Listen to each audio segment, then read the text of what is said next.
Magandang umaga mga kapatid kay Kristo. Welcome sa ating Bible study. Oh, Sa mga nanonood po sa online, don't forget to like, share, and subscribe. At salamat kasama namin kayo sa aming faith journey. Bago mag-start, mayroon pong opening prayer galing sa ating butihing Bishop Joseph Nestor Corral.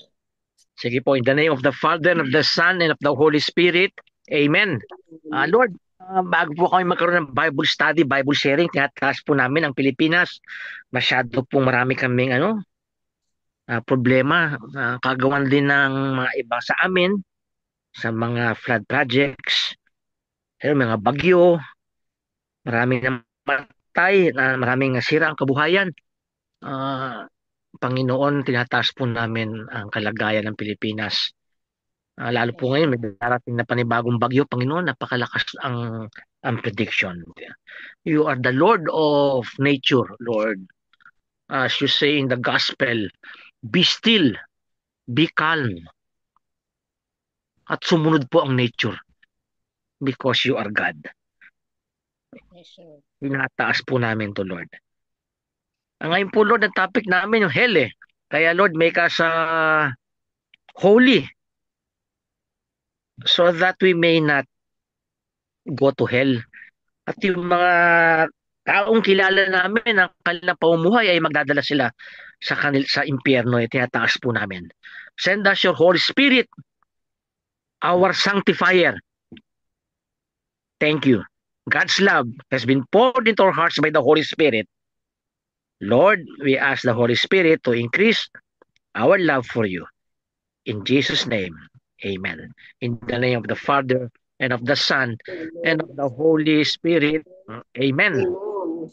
Mm-mm. Ito yung magbabasa na log out. Sige po. Okay.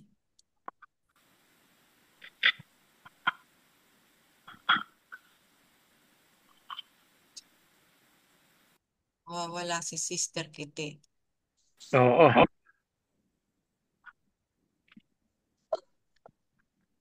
Okay. The agonies of hell. Jesus, in many places in the Bible, refers to the punishment of hell, the horrible place of the wicked. He referred to it as a place of outer darkness, where there will be weeping and gnashing of teeth. Matthew chapter 8, verse 12. Jesus also referred to hell as a fiery furnace where lawbreakers will be thrown at the end of time when he returns. The Son of Man will send his angels, and they will gather out of his kingdom all causes of sin and all lawbreakers, and throw them into the fiery furnace. In that place there will be weeping and gnashing of teeth. Matthew chapter 13, verses 41 and 42. He calls it the hell of fire, eternal fire prepared for the devil and his angels, unquenchable fire, eternal punishment. Eternal punishment is fearful because of its contrast with eternal life. This will go away into eternal punishment, but the righteous into eternal life. Matthew chapter 25, verse 46. Eternal life is a never-ending experience of pleasure in the presence of God, but eternal punishment is a never-ending experience of misery under the wrath of God. John chapter 3, verse 36 and 5, verse 24. Number two, people make choices that lead to hell. These choices are really deserving of hell. Jesus says, whoever says, you fool, will be liable to the hell of fire. Matthew chapter 5, verse 22. Hell is the exercise of God's justice. Jesus pictures the servant of a master who has gone on a journey. The servant says, my master is delayed, and he begins to beat his fellow servants and eats and drinks with drunkards. Then Jesus says, The master of that servant will come on a day when he does not expect him, and at an hour he does not know, and will cut him in pieces and put him with the hypocrites. In that place there will be weeping and gnashing of teeth. Matthew chapter 24, verses 48 and to 51. Okay. Number 3.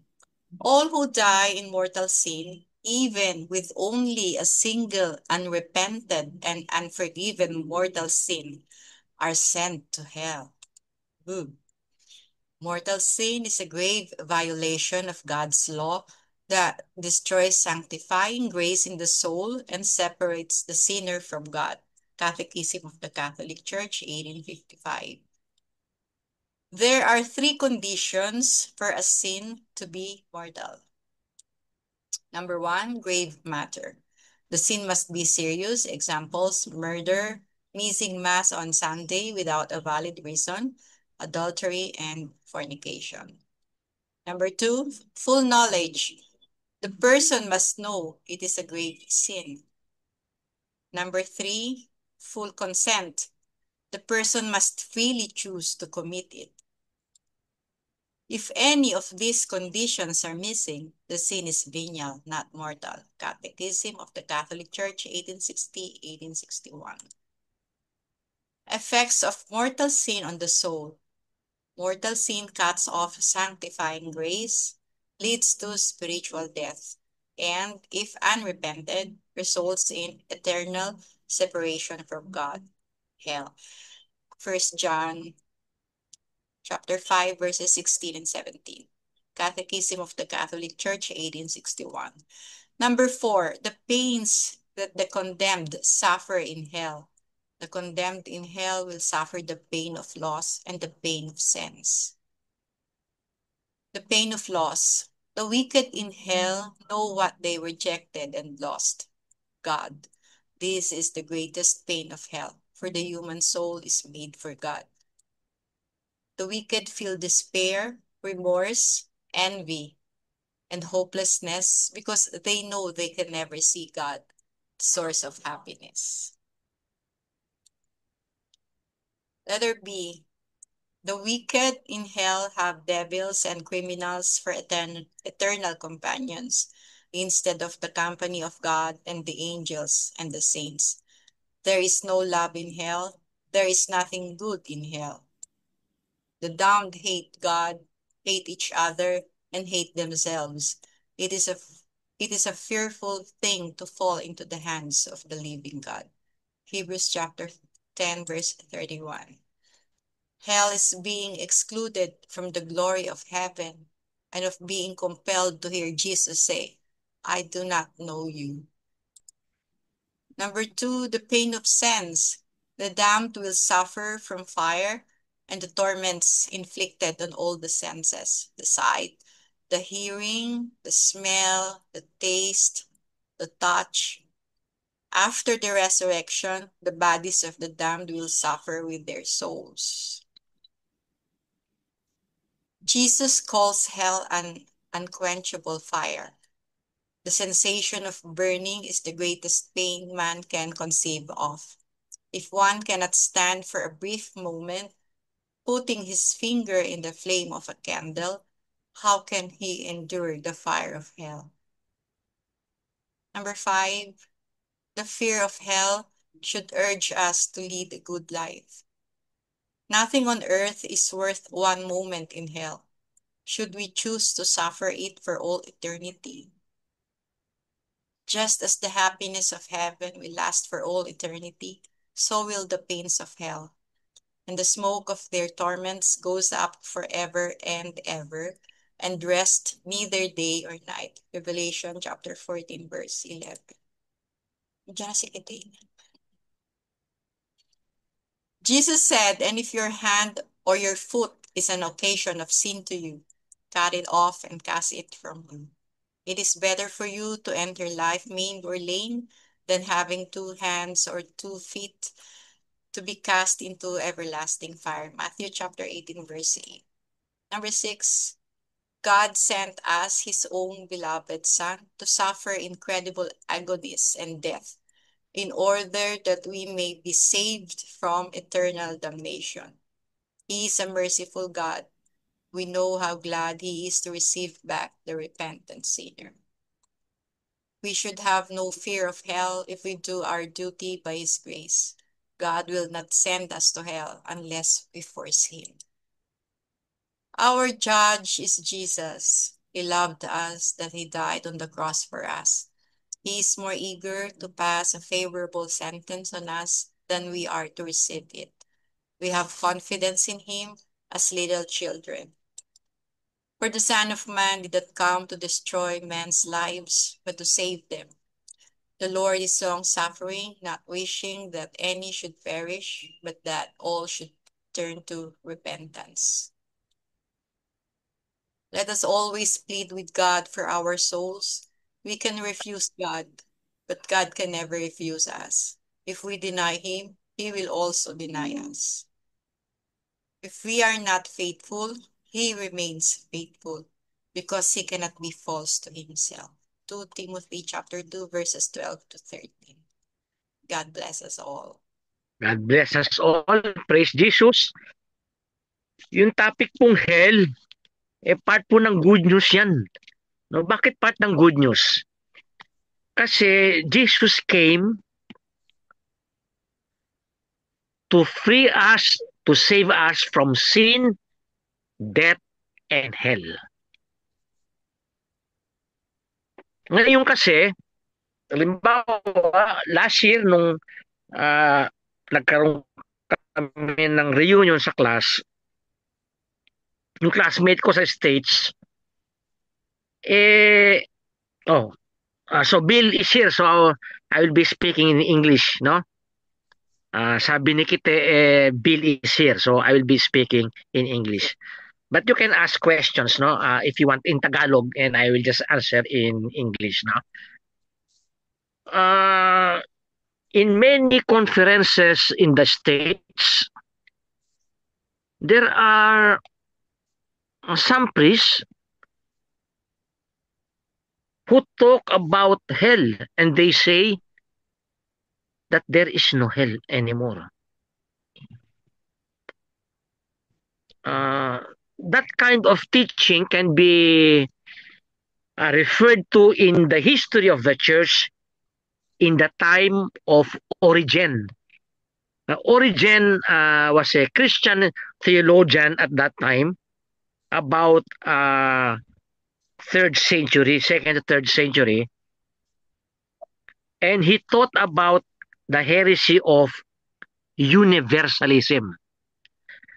The heresy of universalism states that in the end, all will be saved. That is the heresy of universalism. All will be saved. So many councils in the church condemned that teaching as heresy because it is not biblical. Of all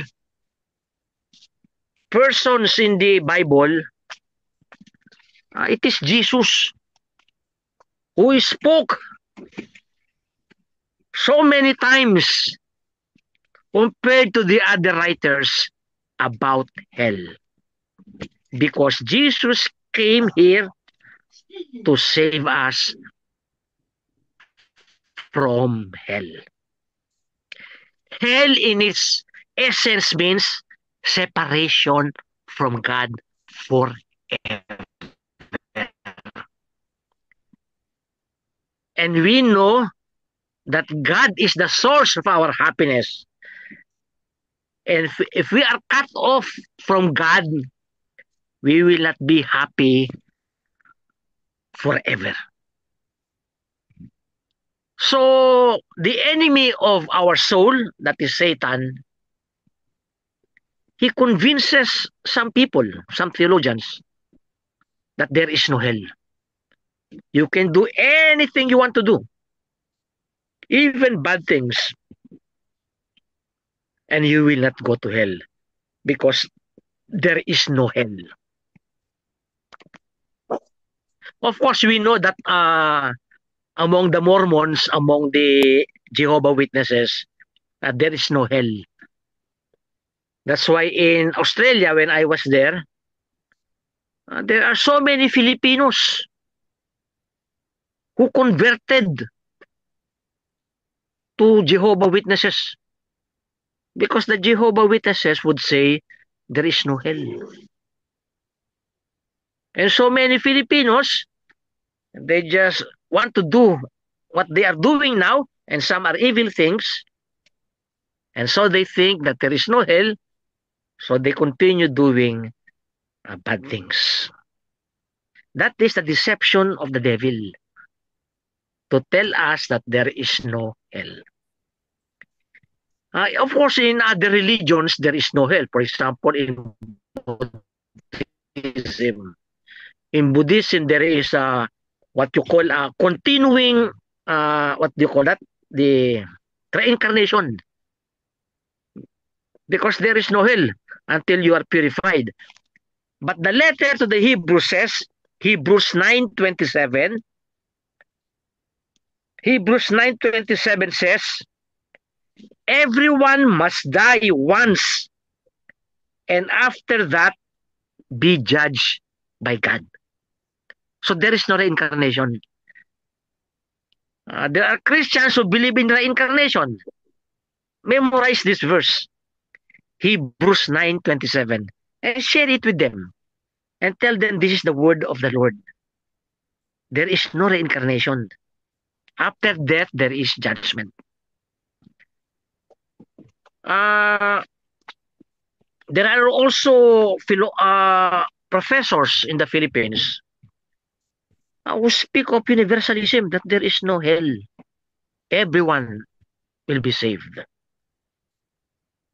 But the Christian, for us Catholics, the teaching of the church based on the Bible is there is hell. We hope, we always hope that God will grant grace to those who are already at the verge of hell. Of course, the church cannot say that there is already someone in hell. No? The church can only declare saints. That's one instance the church practices the gift of infallibility. The church cannot be wrong on that. When the church declares that the person is already a saint in heaven, that is infallible. But the church cannot say that a particular person is already in hell. Because in many YouTube accounts, you see there in their dreams, they saw Hitler, they saw Mao Zedong, they saw John Paul II, they saw Mother Teresa, they saw Billy Graham in hell. Don't believe them. Don't believe them. Only believe those who are already saints. But the church never declares that a particular person is in hell. Because God grants up to the last moment the gift of conversion. In his mysterious ways, God will do that. That's why in the many revelations of Jesus to Saint Faustina, Jesus told Saint Faustina to keep on praying for the conversion of sinners. And there are so many stories given by Saint Faustina that God, at the last moment of a person's life, God grants the gift of conversion.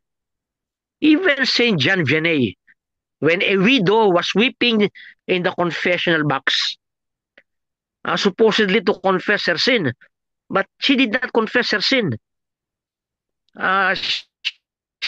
She told Saint John Vianney her anxiety, her sorrow, because her husband lived a life of sin, and she was sad that her husband could be in hell. Saint John Vianney, as a saint, God gave him a vision because her husband jumped from a bridge and her husband died instantly. But Jesus told Saint John Vianney that at the moment of jumping, in a split second, in a mysterious way, Jesus gave that man the gift of conversion. And the man said yes to that conversion. So in a split second, he asked the Lord for forgiveness. And Jesus said he will stay in purgatory for purification. Hell is serious because Jesus came to free us from hell, to save us from hell. One unrepentant mortal sin can lead us to hell. Of course, I mentioned here the three conditions for a sin to be mortal. If one of them is absent, it becomes venial only. Okay? So, Exact question ko. yes, yes, yes. I'll use Sister Emily as an example. For example, Okay. Sister Emily is having an affair and I don't want her to commit a mortal sin.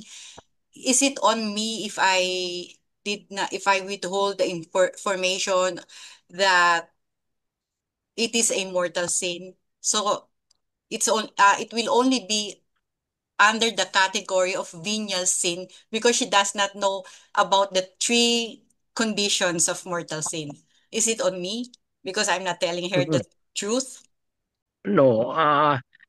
Of course, it depends really whether we tell the truth or not. Because sometimes when we tell the truth, the person is all the more turned off because of that.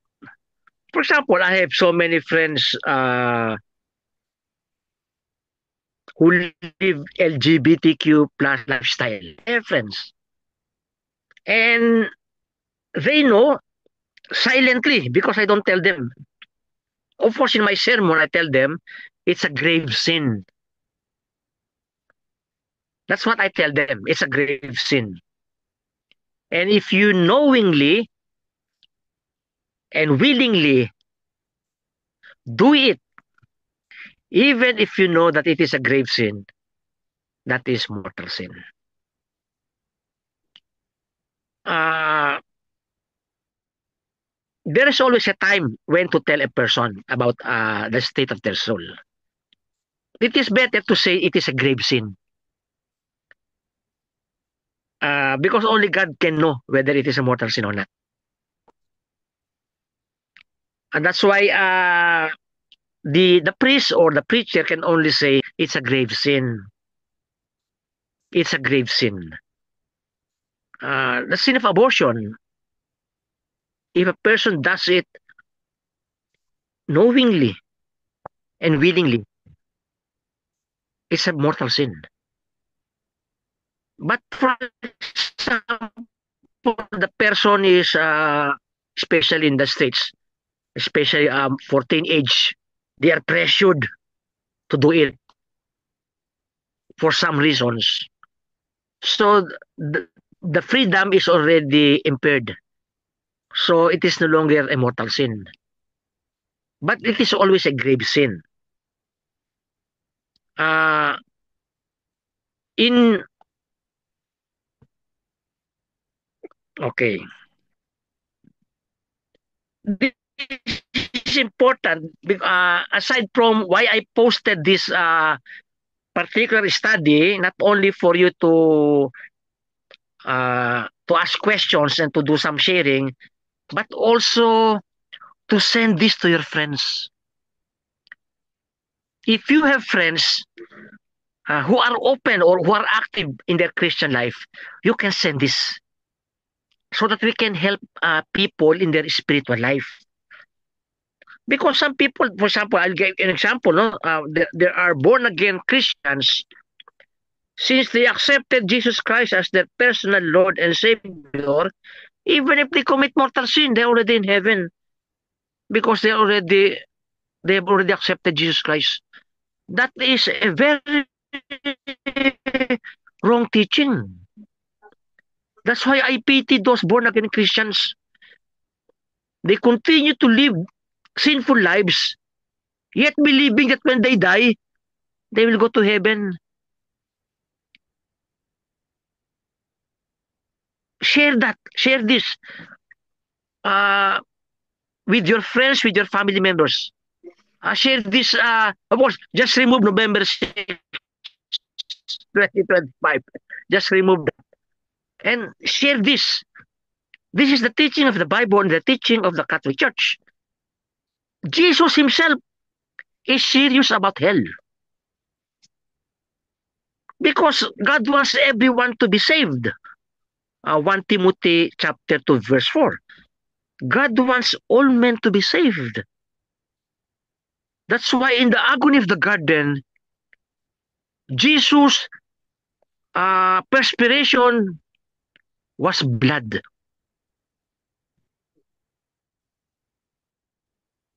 Some mystics say, of course, the fear that Jesus experienced as a human being, it resulted in the breaking of the arteries no. That's why he sweat blood. But among the mystics, among the saints, Jesus sweat blood because he saw that even in his sacrifice on the cross, some would not accept him.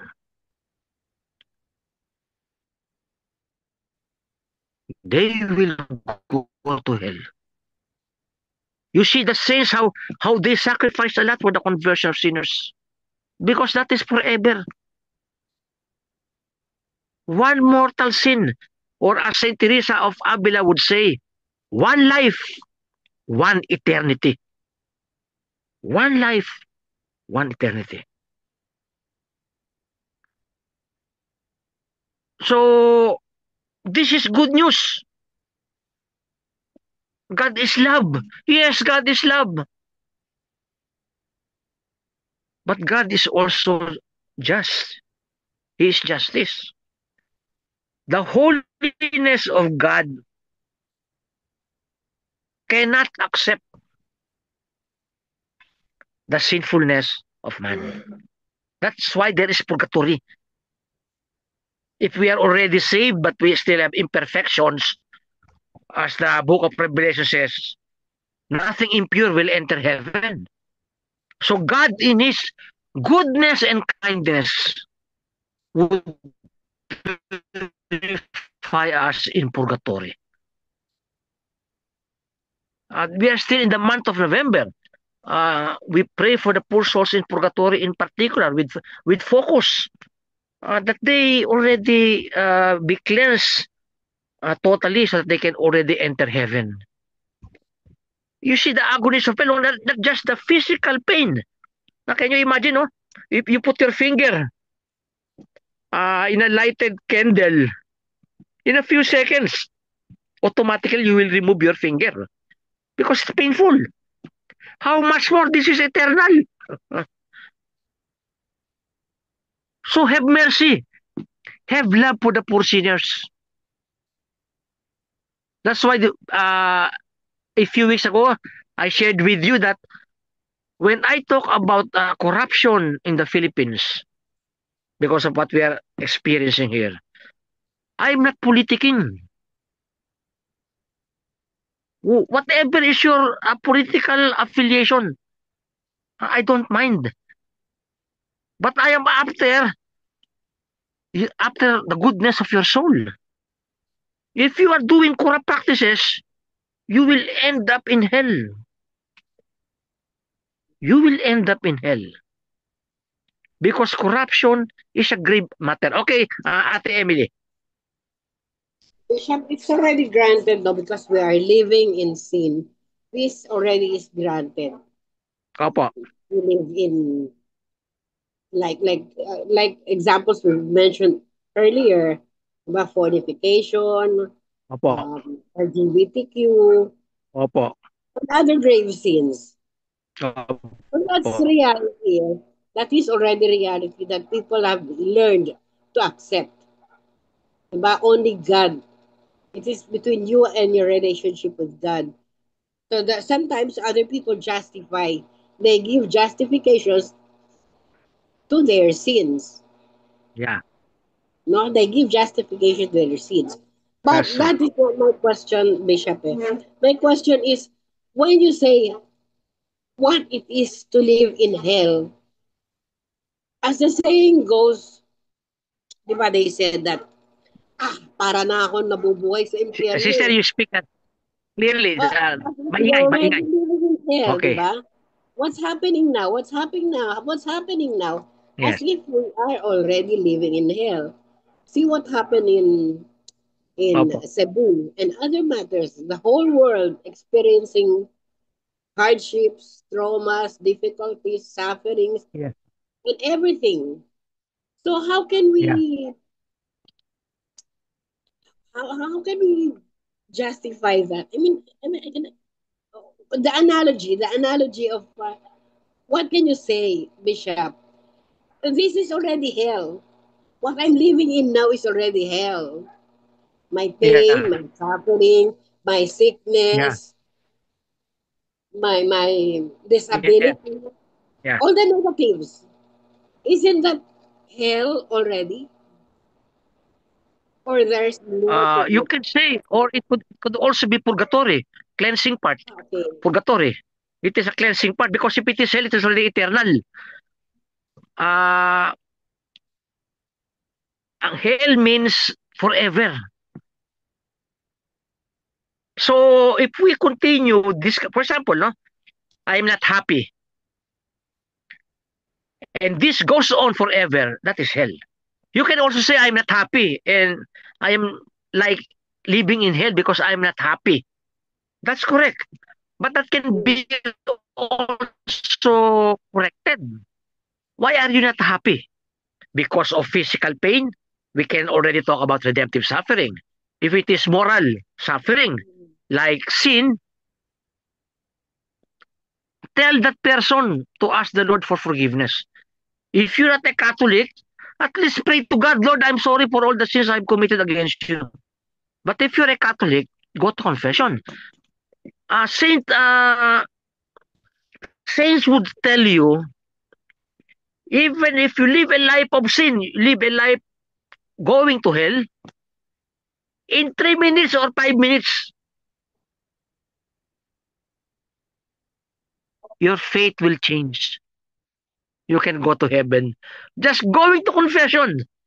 Even a life of 20 years, 30 years, 40 years of grave sin.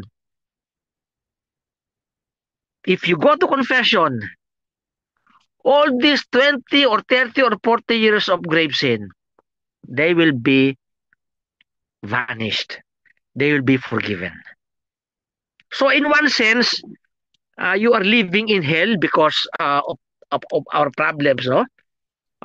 Every morning when you wake up, your joints are painful. Especially for me, no? Because of my damage. But for me, it's not hell. For me, it's purgatory because I tell Jesus, Jesus, I join my suffering to you. So that is my purgatory. Jesus, I offer my pain for the conversion of sinners. So my suffering is not hell, but my suffering is uh, purgatorial, purgative for myself. But if you have no hope in Jesus, that's real hell. You're really living in hell. Oh?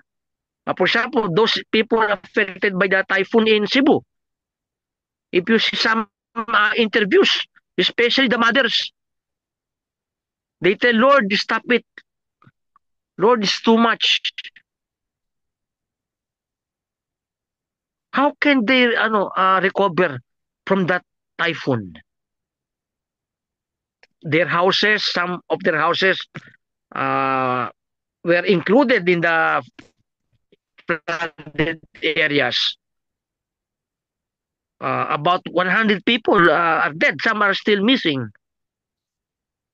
So you can only use hell in that sense, Ate Emily, in an analogical sense, but it is not eternal yet. Mhm. Hell is eternal. Some say I will no longer have uh, hell because I already experienced hell. No. You can say if it is offered to the Lord, I will no longer have purgatory because I already have a purgatory here on earth. You can say Yes, that. Bishop. Yes, Ate So, Emily. Yes, thank Ate you, Emily. thank you, Bishop. Now I know the difference between purgatory and hell. At least, if it is purgative, meaning you can still recover. But in hell, Yeah, that will be forever. So how about the wrong teachings given to forever. witness, Bishop? Forever. Oh. That's why Will they maybe, remain in hell because they were given wrong teachings, Bishop? I can't understand your question, Ate. Uh, it's not clear. So I Uh, mean, we know now the difference between purgatory and hell. But my question is, Opo. how about the wrong teachings given to Jehovah's Witness and others that Yeah, there is no hell? yeah, Will they go straight to hell because of the wrong teachings? yeah. Would When you they agree, die, for Bishop? example, the Jehovah Witness, and Mm-hmm. they don't believe in hell. Mm-hmm. But Mm-hmm. if they die, but they love, for example, they love their neighbors. They do not do bad things. They will just go to purgatory because hell is so. For example, the Jehovah, the Mormon, or some Christians who believe, for example, the born again, they don't believe in hell. No, they don't believe that even if they do something evil, they will go to hell because they already accepted Jesus Christ. The Baptist, Mm-hmm. for example, the Baptist, once saved, always saved. So Mm-hmm. even if they commit a grave sin, they already saved. Now, if they die doing bad things, they go to hell. But if they die, they love their neighbors, they do good to people, they go to purgatory to cleanse them from their false teachings. Because false teaching, that will be cleansed by Jesus in purgatory. For example, they don't believe in the Mass. In heaven, there will be Mass in heaven. On, now, there is Mass in heaven ongoing. So if they're not purified by the Lord in purgatory about the Mass, they will not understand the Mass in heaven. For Mm-hmm. example, we honor the Blessed Virgin Mary. And in heaven, we honor the Blessed Virgin Mary and all the saints. They will not understand that. So in purgatory, all these false teachings, the Lord will cleanse them. That is why it is important to we keep on teaching the right doctrines of Jesus because they will if they keep on loving but they still hold that bad wrong teachings, they will land in purgatory because these wrong teachings will be purified by Jesus. But if they die doing bad things, even if they don't believe in hell, they will go to hell. I have friends from my friends of my brother. They are Baptists. They believe in once saved, always saved. And yet some of them have mistresses. Mm-hmm. They said they already saved. But that is mortal sin. If they die in that state of sin without them asking the Lord for forgiveness, they will go to hell.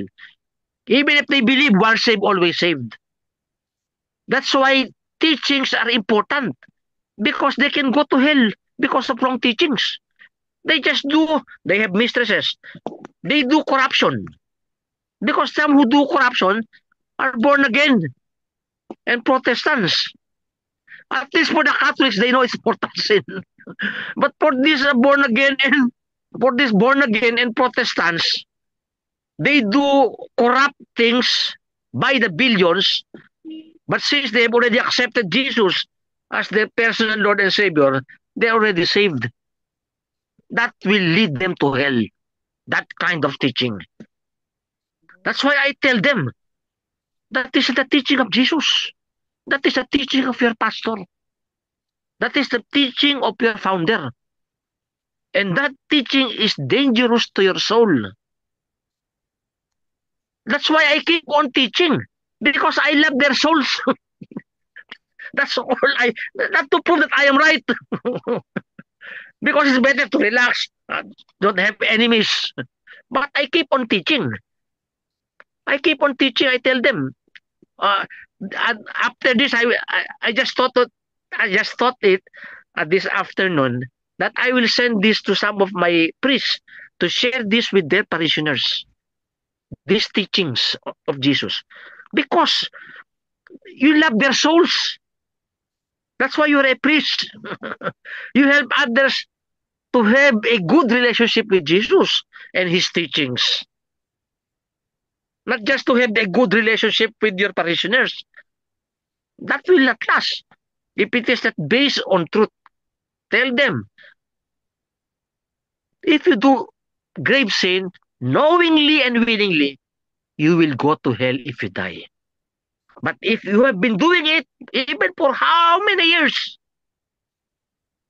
in 3 minutes, you ask the Lord for forgiveness in the confessional box, you are saved. And the Lord will just cleanse you in purgatory. For example, I'll give you another example.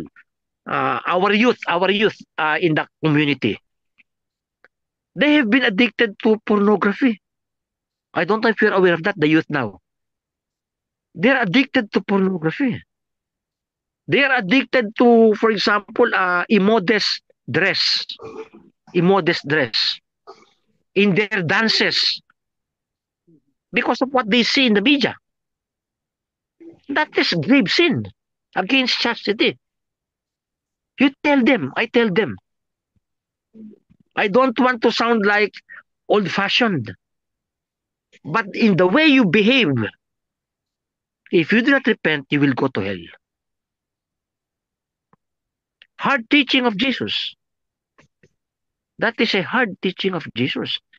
That's why of course, my priest, I tell them, you send this. But to you, I encourage you. To your friends who do not believe in hell, who do not believe in the Catholic faith, send this. Because they will reflect the scriptures. And Jesus will give them that insight, that grace. Even if they are not Catholics, just send this. If they say, I don't believe in hell, I don't believe in the Catholic Church, at least you already send them. The Lord will inspire them because of the scriptures you quoted. They will read that. Is that really in the scripture or not? Then the grace will be given to them. And then you become, you do apostolate for the salvation of souls. Just click it away. Few seconds, send them. If they get offended, tell Jesus, Lord, I do it for you. I carry my cross to follow you. No? When I preach, I don't. My primary concern is not acceptance. When I preach Jesus, and I do it in a loving way. Not to because we have all weaknesses, so we say it in a way as if we not because we are morally superior. No, because we are also weaknesses. We are all subject to this all this temptation. Even if I send this to you, doesn't mean that I am morally superior to you. No. We are helping each other based on the teaching of Jesus so that all of us will go to heaven. In one of our short TikTok about less than a minute, no? Let us help each other to go to heaven. There's a subject of that. Less than 1 minute. Let us help each other to get to heaven. And this is one way of helping each other to get to heaven. If you don't believe it, I will pray for that grace so that you will also go to heaven. So, I don't know if you have other follow-up questions, Ate Emily, no? Kasi hell means you are being excluded. from the Bishop, glory I might be of taking the God. floor. That's it. Oh, there's one more. But I don't want to take the Yes, floor because I want others to but give that's all right. That's all their right. own We can have it again next week or any question because it's about the salvation of souls. so this is the Bishop. last question, Bishop. Opo, So if you were given the wrong teachings, no, especially for the beliefs of atheists, opo, oo, mga yung mga Jehovah's, those Jehovah's, opo. does it mean, Bishop, if they do good things, they can still go to heaven? They go to purgatory. They go to purgatory Purgatory first. because they do Purgatory good. first. They go to purgatory. Okay. So God is Ah, really so good. yeah, Jesus is so they cannot good. go directly to heaven because of the wrong Jesus is so teachings. good that He won't allow Oo. For example, the single born person to again, go to hell. the born again, No, the born again. They have wrong uh, teachings, the born again. When they die and they do good, they go directly to purgatory and then eventually to heaven. Oo. Okay po, any other question? beautiful. Thank you, Bishop. Thank you. Opo, oo. Bishop. Love it. Yes, yes. Now I Brother know. Aldrin. Brother Aldrin. Yes. Okay. Good evening to everybody. I just want to to ask Bishop regarding what we are what we're experiencing now regarding the the typhoons, Yes, the earthquake. Is it Bishop? Is it considered as punishment to us, to those who are living there, or for all of us? Is it considered a first of punishment all, from God? typhoons, earthquakes, and other natural disasters, they are the result of original sin. When before Adam and Eve sinned, there was no typhoon, there was no earthquake, there was no death. Before Adam and Eve sinned, but since they committed sin, this is the result of their sin on nature. Now, uh, because of man's sins, not necessarily we suffer from the sins of others. We may not be doing bad things in a grave way, but we are affected by the sins of others. By the sins of others. For example, in Cebu, uh, are all the people there being punished by God? No. It's the result of the sin of others, and they are affected. Of course, another question: how about those who are not committing that sin? Why Mm. did the Lord include them in that suffering? That's part of it. Because we are Okay. all we live as a community. As Saint Paul says, when one body suffers, the other parts suffer also. When one part is glorified, the other parts are also glorified.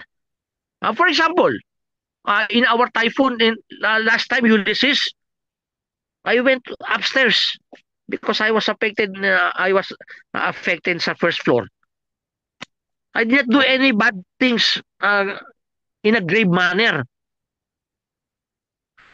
So Mhm. I should not suffer.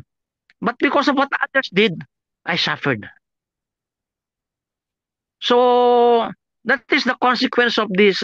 That's why there should be justice so that we can stop that suffering. But this will go on for how many years, I think, because of the damage done to our environment. Uh, so it's a punishment, Mhm. consequence of the sins of others, not necessarily individual sins. But we are affected by that. Yeah. Yes, Okay, Bishop. Brother Aldrin. I Any just follow-up question? actually I did ask this question because I've seen a claiming prophet on Facebook that because of idolatry, because of Mary, we are punished by God. He was telling that on Facebook, and I was really upset because I Yeah, can't yeah. But I Tapos, can accept that, that he is claiming that he is a prophet, and that then is he, the propaganda of the non-Catholics. Yeah. yeah, that's why Oo. that was Yeah. I was I I also, was only curious about that, because of yeah. idolatry and Yeah. because of Mama Mary. Ano? We sinned. Ano? That is the uh, propaganda of the that is the propaganda of the non-Catholics. Of course, there are also some. yeah, that's why. That's why, for example, the Buddhists would tell us, we suffer because of wrong religion. You should become Buddhist because Buddhist nations, they are rich, like Japan. Japan is a Buddhist nation, but that argument is not valid. Yeah, Okay, okay. Thank you, Bishop. yeah, yeah, Actually, I've seen a lot of sufferings when Tino came. A yeah, lot of sufferings from the yeah, people in Cebu. But the good thing is, yeah, during the typhoon, they call Jesus, they call God for help. That's why yeah, it's really a good thing for them that yeah, they remember Jesus Christ during yeah, calamities like that. yeah. So it's very Yes. good. Thank you, Jesus. That's how Yeah, faith works. You can still worship God instead Yeah, of uh complaining or whining, you know. that's yeah, right. I heard that there's a 26 billion pesos budget for the Mhm. flood project, but where is it? People are suffering. That's why Bishop says that we are a community. If Mhm. one mistake of this person, everyone else will suffer. Yeah, that's yeah. right. Actually, That, yeah, the flood control project is not the solution for any flood, because yeah, we've seen a lot of things, a lot of tragedy because of the our mountains are already yeah, clear. yeah. Oh, That's Because we, true. we Yeah, don't have any more trees, yeah, and that's the main factor, and that's why we're suffering a yeah, lot of sufferings that we are yeah, experiencing. yeah. Yeah, that's why, we need our system should really be renewed. Otherwise, this Yeah. will go on and on. With the help We of should stop Jesus. those people who are quarrying our mountains. We Yeah, practically we have no, yeah, the mountains are already going down. They're no longer mountains, already no? clear. Yeah. They're So already bald. yeah, yeah. That's why no, we need really in the next election, I think we should examine the politicians if they are really committed to, I yeah, hope Yeah, other, that's right. That's right. We already Bishop, we already overlook this kind of illegal logging. yeah, Yeah, we are busy on other things, other. yeah, that's true. Yeah. So So we have to pray for that. a lot of praying and hard work, so that otherwise we will always be having this year after year. Yeah. Praise God. And Thank you. yeah, so this is a problem of national scope. So we while praying for the national scope, we also pray for individual souls that they may also be converted to Jesus. We don't want them to go to hell. Uh, as Jesus said, what does it profit a man if he gains the whole world and suffers the loss of his soul? You can be rich, you can be powerful, but if you suffer the loss of your soul, Jesus said, that is nothing. So the soul is really important, the soul of every person. Uh, so Jesus, we have so many problems. And also in our community, Lord, many of us are sick. All practically, Lord, we are sick. No? I live up to you, Lord. Si Ate Emma, Sister Kite, Sister Carmina, Karina, si Sister Luz, si Ate Emily, Sister Jessica, si Brother Aldrin, si Brother John, si Brother Egay, si Ate Edith, si Ate Renita, si Heidi, no, yung kaibigan nyo, Sister Karina, no, sinasama natin sa prayer, nag-dialysis siya. Si Sister Vanji sa Australia, marami may sakit sa mga pamilya natin, sa ating makakilala. Naway Lord, maging ma-change yung attitude namin sa sickness as we pray for healing. Na tong sickness na to maging redemptive suffering. We offer our sickness for the conversion of sinners as we pray also for the healing of our illnesses. Lord, maraming problema. Itinatask po namin lahat sa ito. In Jesus' name, amen. The Lord be with you and with your spirit. May Almighty God bless you with every blessing of heaven and earth in the name of the Father and of the Son and of the Holy Spirit. Amen. Amen. Amen. Thank you, Bless Bishop. sa inyo. Thank you, Thank you, Leo. brothers and sisters. Thank you, Brother Bishop. Aldrin. Oo. Sige. Thank you, Oh, Bishop.